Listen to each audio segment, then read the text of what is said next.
Hello and welcome to episode 23 of FieldVision series of interviewing India's top athletes. Today we have a very special guest. We have Tanisha Crasto. She is a very established badminton player. She has won laurels across Asia in the World Tour and also has her debut All Olympic campaign in Paris last year. So Tanisha ma'am, welcome to the show and how are you doing overall? I am doing superb. There have been so many tournament lined up for this year. The season has started. So pretty much very busy traveling the world for all the tournaments. Great, great, great. So we'll go with the first things first, right? So you were born in Dubai and you initially represented Bahrain and UAE. So how did you Yeah. switch to India and what motivated you to make the transition to Indian team? And how challenging was it with the citizenship and everything happening? So just walk me through with the entire Uh, process. Honestly, I think it's every Indian athlete's dream to play for India. But initially, when we were in Dubai, we didn't really have much of an idea about how to get the registration thing done, and we had written Dubai as the country, but it didn't have an association as such, and I think that it goes off to whichever is the nearest country that has an association, and it was Bahrain then. So I played a couple of years for Bahrain, but then it was very important for me to switch to India. So I think at the right time, I did switch to India to play for India. So I just want to understand how did the transition happen? Like were you supposed to register in the BAI player registration? No, no, it's How nothing does it work? about BAI. It's a BWF ID, which Okay, had to be changed. So okay, that is what changes your international ID. okay, okay. Got it, got it. Yeah. Okay. So your father played a key role in shaping your professional career, right? So what has been his role in, supporting your badminton career and helping you, achieve your badminton dreams as such? Initially, I think he was the reason I started playing badminton. A lot of my badminton was because of him. Then, like you mentioned, that I played a lot of tournaments, for Bahrain. So I traveled a lot to a lot of GCC countries like Kuwait, Bahrain, Qatar, and I was very young. So my dad used to travel with me for all of these tournaments. Mm, Then eventually, when I started playing in India, also I would travel from Dubai to India for all my all India competitions, and my dad would uh, come with me, and it was actually very difficult for him to have a job and also travel with me. He'd actually come sit for a lot of my training sessions to watch and give inputs to the coaches on where I need to probably improve on. So it was very difficult, and I don't think their job permitted them to get so much leave. And eventually, he had to take a decision to leave his job so he could travel with me, and so I mm, could play a lot more tournaments. But as much as my dad is important, my mom played a major role because she was the one who was running the entire house and got funding my tournaments. So I think both of them were equally important, and I think either one's support, if it had to be any less, I don't think I would have been where I am today. was great to hear that. So I've been training at Pudela Gopichand Academy. So how has been Yeah. your entire experience working under Gopichand and the academy and everything else for the last 6 years? I think it's been lovely. There's so much that I've learned here. Everything is so much more different. I never had this kind of training in Dubai. It's great because there's so many different varieties of players, and all of them are, you know, top level players. So I feel very grateful, and I'm very fortunate to be amongst all of them and to train with them. Fantastic. So, Tanisha, in doubles, in any racket sports, be it tennis, table tennis, badminton, there's a very crucial role of the partner. So, how does one select a partner? Because you already played with Dhruv in the men's doubles, you're playing with Ashwini Ponappa in the women's doubles. So, how do you go about? uh, taking up partners, what traits do you look for when you pair up with a partner, and how it has been working with different partners in different formats of the game? I don't. I think first of all, it's not great to keep changing partners, Mhm. but I think situations were as such where I had to change my partners. But I think uh, it is all done very mutually. It's I think the coaches give their insights on which partnership would be good enough Mhm. and which partnership should be tried. I think Dhruv and I also started off this way only because our coaches thought that we would make a very strong pair and that we should give it a try. And that's how Dhruv and I started. But I think with Ashwini Didi, it was very mutual. We both wanted to play with each other and give it a shot to the Paris Olympics. And thankfully we made it to the Paris Olympics. So that Yeah. was a big score for us. But yeah, I think with Dhruv and I, a lot of the coaches really helped form our partnership. But I think once the partnership was formed, it was on us how we carried it forward. You mentioned about coaches picking up players and giving inputs. So from a perspective of a coach, what traits does a coach look for in a player to pair up with another player? Like what similarities, what differences, what exactly complements another partner? What are the traits?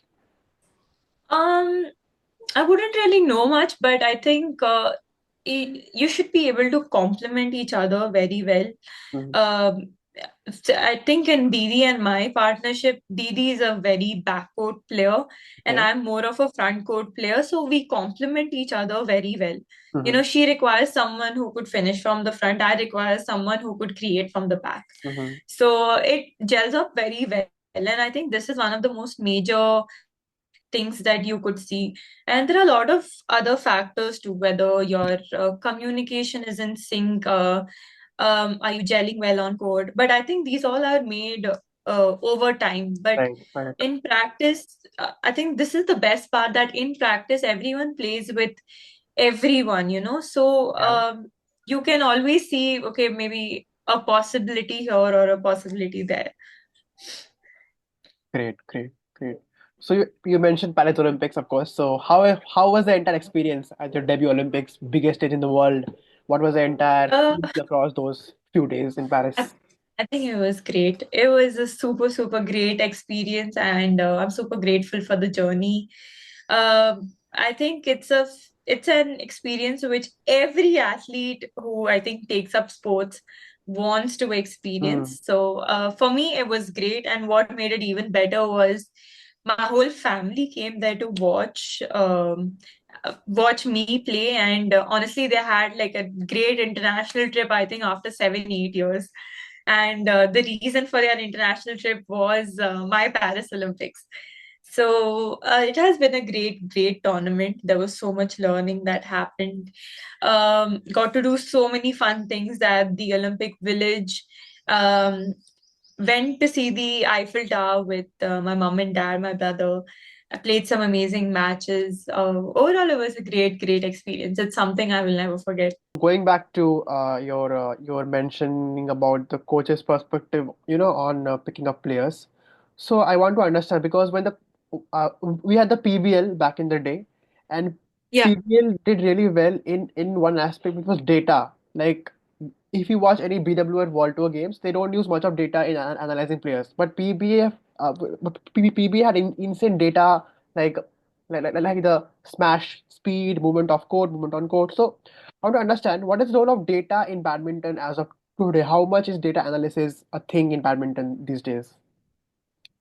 I think it's a lot. You see these kind of things in almost every top level tournament nowadays.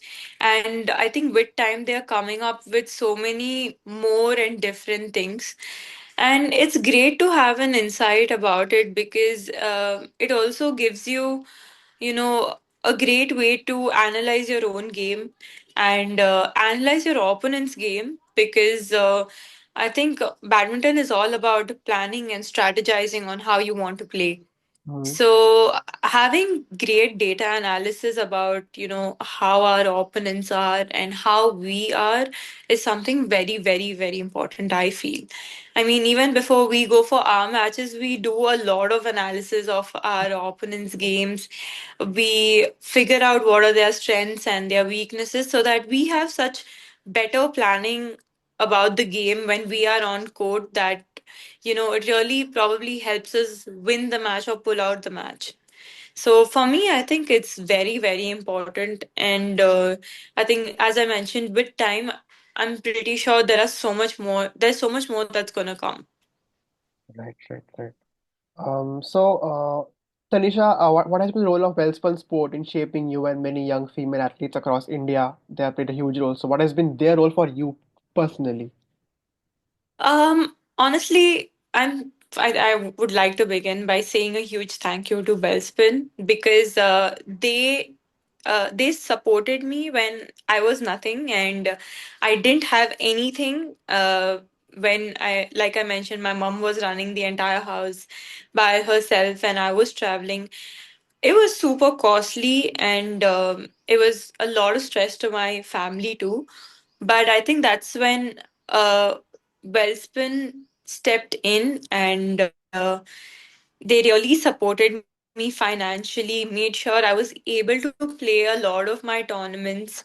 And I think because of Wellspun, I could participate in so many tournaments and win so many medals for India. So they've been a huge support for me, like since the beginning. So I could basically say they are like my core team. They've always stood by my side. And today, a lot of my credits also goes to Wellspin for really being there and supporting me uh, through every step. Great, great to hear the support. You know, talked about winning medals, and you have won medals across Asian team championships, Asian mixed team championships, many World Tour events as well. So, what are your top three wins so far in your career? If you had to name top three wins, so what would be those? Um, I think I'd like to say the BATC Women's Team Championship for one. Uh, I have three Syed Modi medals. Syed Modi itself is a very, very big event. So I'd put that as one. Okay, fine. And um, um, I don't really know. Um, I'd like to say uh, there was a tournament in France. It was a challenge. Okay. Um I think Didi and I we won there. It was an Auntie's International Challenge, and I got a silver in mixed. That tournament holds a lot of value to me because I didn't realize. I mean, I was in like horrible pain. Right. After the tournament, when I realized, I mean, got myself checked, I had an abdomen tear of 5 centimeters, and I still played with my entire stomach wrapped with a very strong tape and painkillers. Mm-hmm. I still played, and we ended up winning that tournament. So that tournament holds a huge, huge value for me because I never really thought I'd be able to pull it off, but I didn't give up, and together we did it, and we won the gold. So that gold holds a lot of value to me. Fantastic, fantastic. You mentioned about injuries, right? So, like we are getting a lot of complaints that from players itself that BWF calendar is very intense. Like tournaments happen Right, right after another. There is no space to rest and recover. So, what is your take? right. What is your take on this intense BWF World Tour calendar? Like, can things be managed better, or is it fine, or we can have more gaps between events? So, what is your take as a player on this intense schedule? Honestly, I think it is 100% up to the players to make the choice of tournaments of what they want to play. There are so many number of tournaments throughout the entire year, but I think the only time which is like super super busy is the Olympic qualification year, that 1 year Right. is, and it is because everyone is wanting to score the highest number of points so that they come in the top 10 or 12 or 8, and everyone's really working through that phase. And I wouldn't blame anyone at that point. But for them to say this, other than that, I don't think it's right, because after this you are actually given an option whether you want to participate or you don't. It's as simple as that. It's your choice of tournaments that you want to make. If you see the Chinese, they only play like, they I don't even think they play 500s anymore. They only play the 750s and the thousands, and they go win it. So they don't need to play the 500s, the 300s. But rest everyone who are probably in the 30s and 40s, they are the ones who play all the tournaments throughout the entire year, which is almost like some 21 or 25 tournaments, or sometimes even 29 tournaments a year. Mm-hmm. So I wouldn't blame the BWF or anything as such, because at the end it's the players' decisions of what tournaments they want to play. Like even in the Olympic qualification here, both Didi and I were facing a little bit of injuries, but we knew that there's another pair who's also running for the same spot. And we had to figure out a way, and we had to, solve the injury or manage the injury, and we had to play. We had to be there, we had to play. I think that was the only time which was super difficult. And I think had it not been the Olympic qualification year, I probably would have taken a break for a bit, or Didi would have taken a break for a bit, recovered, and then participated in another tournament. Right, right, right. Understood. So it's all fine up to the players. Okay. Yeah, I think it's great. Right, right. Great to know that. You mentioned about, yeah. Please go ahead. Please go ahead. You wanna say something? No, no, no. It was more like, I feel like we're very fortunate that we have so many tournaments. If you look at so many of the other sports, they have so many lesser tournaments abroad, and they have to play so much locally in India. So I feel like we should really be grateful of the international exposure that we are really getting. Yes, yes. It's all very structured because, as I mentioned, in other sports like boxing, wrestling, you have very Yeah, less tournaments. But tennis, badminton, they have maintained a very strong calendar, so you get to play on that. 100%. So fantastic. Yeah. Uh, so you mentioned about the Olympic qualification cycle, right? And we have another pair. We have Gayatri and Trisha, and we have you and Ashwini, two women's doubles pairs because women's doubles pairs don't come very often in India. So we are glad to have two pairs now, two very strong Yeah. pairs. So what is the equation with Gayatri and Trisha as well, as playing for Team India in competitions, but also as different pairs in other competitions. So what is the equation with them as well? I think on court, 100% both of us are there to win, and we will do whatever it takes to win, and I'm sure even they will do whatever it takes to win. But I think off court, Gayatri and I, we're best friends. Great. We share a super bond, on court or off court. So I think it's fair, because you're not really gone on the court to, uh, just lose and come back and be like, oh, she's my friend. I don't think it works like that. Both of us are there to win. And I think it's very evident when both of us play. There's like huge, this huge vibe between both the pairs. But I think it's great. It's great for India that we have two women's doubles pair, and 100% they are a super amazing pair. They've made it to the top 10 of the world, which is a very big achievement, and I'm always rooting for them. But yeah, I think it's a healthy rivalry, whatever is on court. All of us are really good friends. But yeah, at the end of the day, it's there on court, and everyone's there to win. Right, of course. So, what has been your experience working with Ashwini Ponappa, ma'am? Because she's an established badminton star. She has won women's doubles tournaments before with Jwala Gutta as well.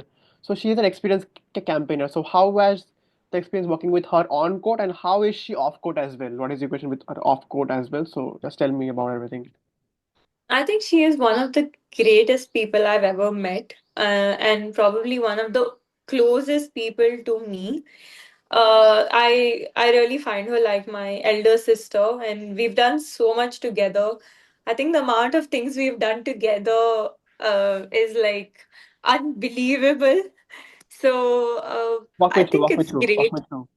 Walk me through what are Um, I think we love doing crazy fun activities together.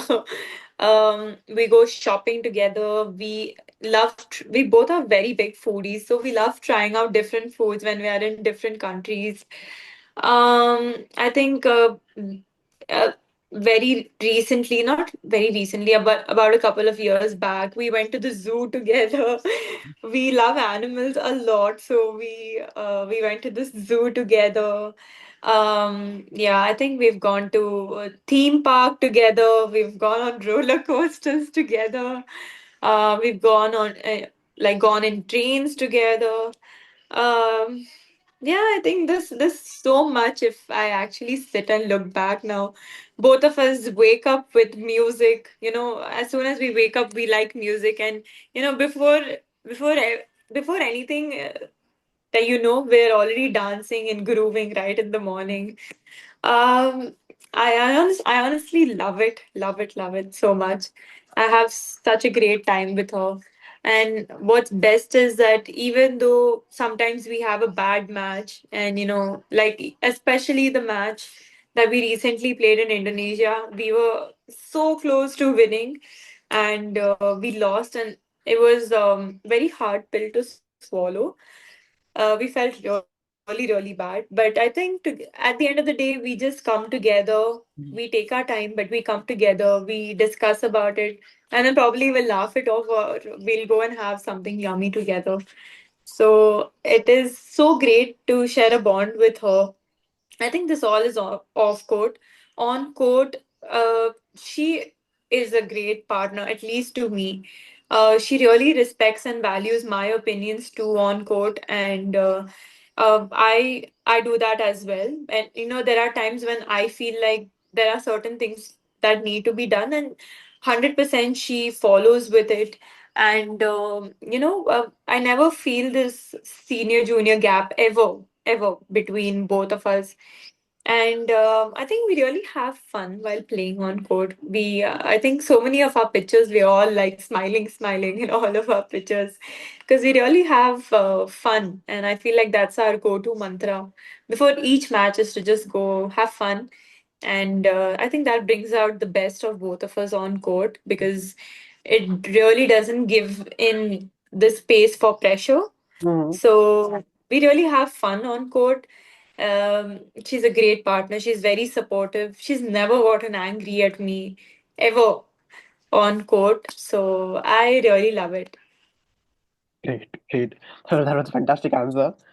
Loved hearing about I that. think I spoke so much about it, and now that I realize about it. I loved it. So Tanisha, we recently held the India Open in Delhi, and it's a 750 tournament now, so big deal for Indian badminton.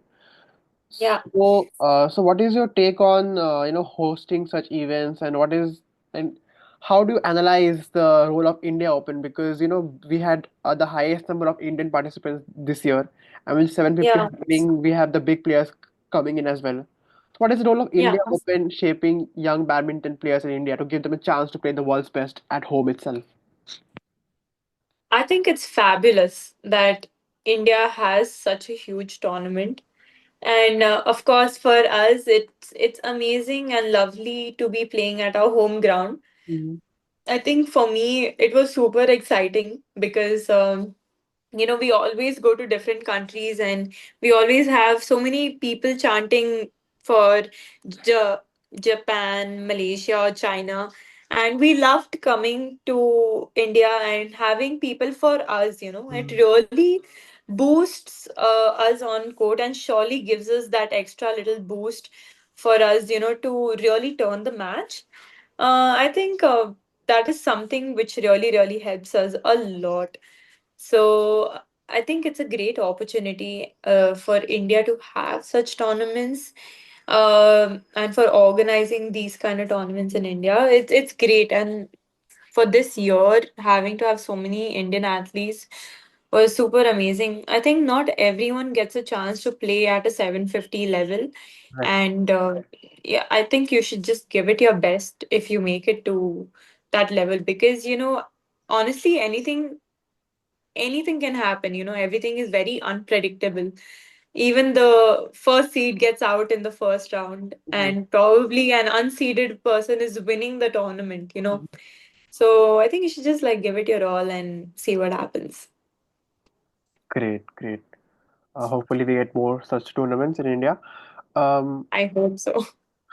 Talking about Indian badminton in general, we had the PBL happening, as I mentioned a few minutes ago, and with lots Yeah. of sports getting their addition of franchisee leagues, we have the rugby league, we have the hockey league. These days, we have the Kho leagues as well. How important is a franchisee-based league like PBL for Indian badminton in general? What its role, to develop a ecosystem of badminton in India itself? Um, I think the PBL was honestly a really, really good initiative because it gave so much exposure to our Indian athletes. Like in today's world, you know, everyone's talking about all the international players. At least now it's much better. You know, Indian players are known. But when PBL was happening, everyone would be so fascinated with all the international players, and no one really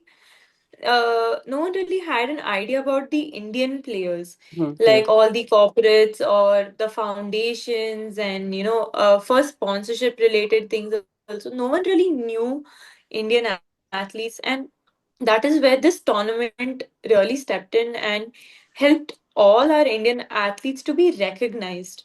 So, uh, I feel like it was really important for Indian athletes to get out there, get some exposure, play against, higher ranked players and international players, because at the end of the day, it's them who we have to compete against.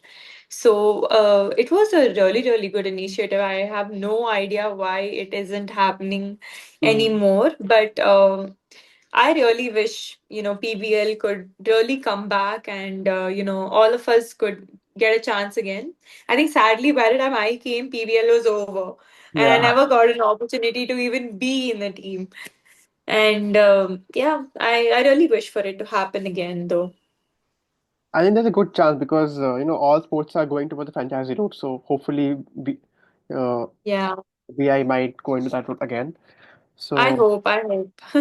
Yeah, yeah. So how do you cope up with working alone in an academy in India and your family is back in Dubai? Like most players will have the family in India, so they have the liberty to have the parents visit their parents quite often. So how do you cope up with this mental aspects, emotional aspects of staying away from the family, even in training? I think I've just gotten used to it. Like, I wouldn't say I'm happy about it, but I've just gotten used to it because my madness level for badminton is, I think, at another level. I joined the academy for the sole purpose of badminton, because I wanted to become something. I had put on like these horse blinds where I could only see badminton, badminton. I mean, I did feel really lonely, really left out, because, you know, everywhere, including my state, Goa, they all consider me like an outsider. This Dubai girl, Dubai girl. Even the headlines had never had my name. It had Dubai girl on it. So, I mean, even though I did have a couple of my friends here, but eventually I felt like this race was alone. And if I really wanted to achieve something in life, I realized it pretty early that I had to run this race alone without anybody. And I think that's what I just stuck to. And my whole purpose of playing badminton was because I really enjoyed playing badminton. I loved playing badminton. And that's what I think just kept me going. And of course, just remembering how much all of the things my parents have done for me, staying back, that I don't think, as much as it's difficult for me, it was equally and probably even more difficult for my parents to leave me here, especially for my mom, who is very emotionally attached to me. Of course, even my dad. It has been very difficult for them to to leave their 16-year-old daughter in some place where they don't even know.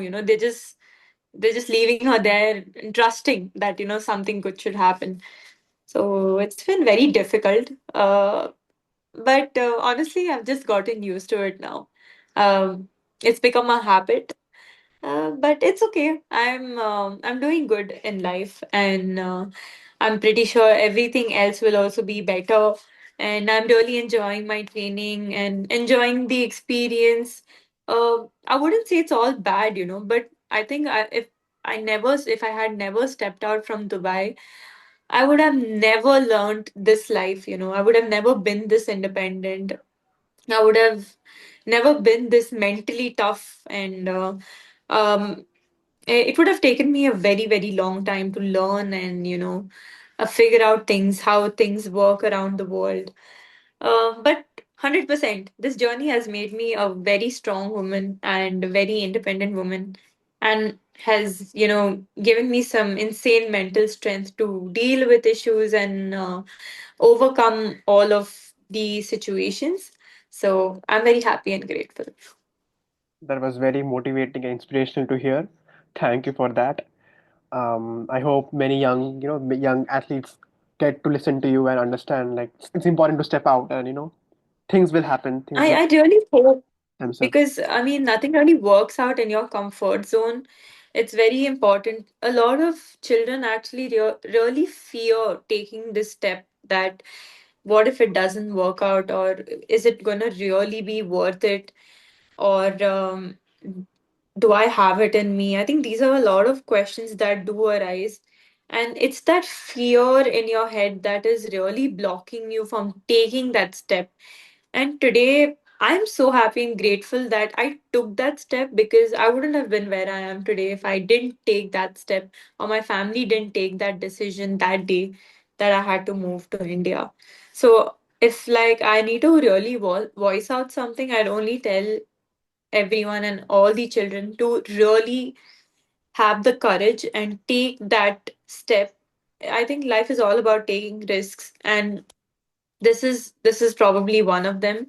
And nothing is really going to come easy. You'll really have to like work for it and keep your goals clear and work for it. I think that's all I can say. Take the risk, and it shall all be worth it in the end. Fantastically well put. So Tanisha, what are your short-term and long-term goals going forward in the next 6 months, next 1 year, next 5 years?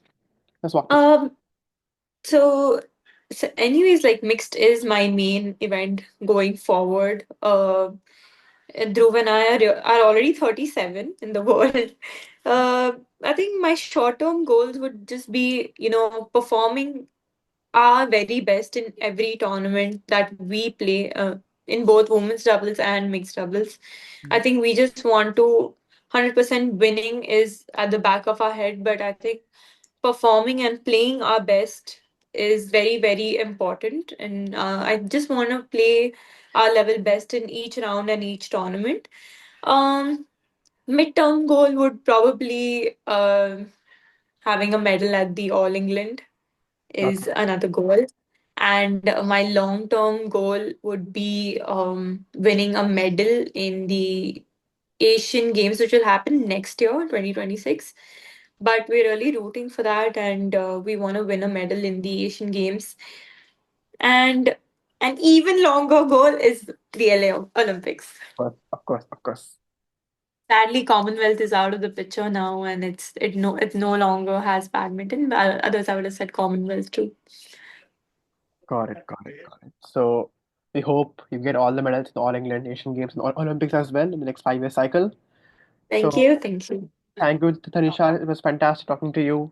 So much thank you. insights in your own personal journey, India's badminton ecosystem as well. So thank you for all the inputs. So it's been a pleasure talking to you. I hope you enjoyed the conversation as well. I So did. I had a great time. Thank you so much for having this conversation with me. yes, it's been a pleasure. So thank you and yeah, have a very good day. You too have a lovely day. Thank you.